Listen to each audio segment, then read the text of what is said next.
कि जब पढ़े जाले तब लौकी हमारा गहुआ के एगो लईकी। जब पढ़े जाले तब लौकी हमारा गहुआ के एगो लईकी। नमस्ते प्रणाम, एक बार फिर से राइटर ऑफिशियल चैनल में आप सभी के स्वागत बा। और आज हम बहुत ही हिट गाना लेके आयल बाटी। बहुत ही हिट गाना बा, आशा ना पूरा विश्वास बा अगर केहू भाई बढ़िया से गाना गाई तो पक्का हिट हुई, 100% गारंटी है हमारे भाई। तो चलिए बिना टाइम वेस्ट कर शुरू कर आज के वीडियो। देखल जाए के वीडियो कैसन बा कि जब पढ़े जाले तब लौकी हमारा गहुआ के एगो लईकी। जब पढ़े जाले तब लौकी हमारा गहुआ के एगो लईकी। सूट पेन्हे पटियाला रे, देखी जिया छछनाला रे। सूट पेन्हे पटियाला रे, देखी जिया छछनाला रे।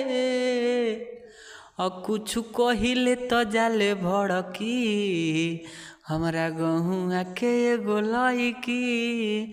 हाँ जब पढ़े जाले तब लौकी हमारा गहुआ के एगो लईकी।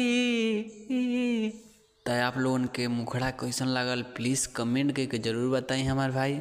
तो चलिए बिना टाइम वेस्ट कर शुरू कर जा। अंतरा देखल जा कैसन बा। ए लाले टिकुलिया बाला ले लिपस्टिक है ऐसन मिली नहीं खोजिया बडिस्टी।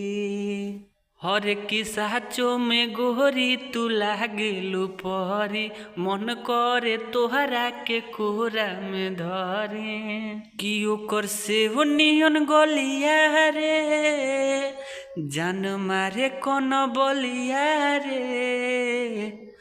हले के जाले साइकिल ललकी हमारा गहुआ के एगो लईकी। हाँ जब पढ़े जाले तब लौकी हमारा गहुआ के एगो लईकी। सब्सक्राइब कर ली। तो चलिए बिना टाइम वेस्ट कर शुरू कर लास्ट अंतरा देखल जा। लास्ट अंतरा हूँ जई की राज के बनी जही तू जान हो, जिंदगी भर राखब बना के मेहमान हो।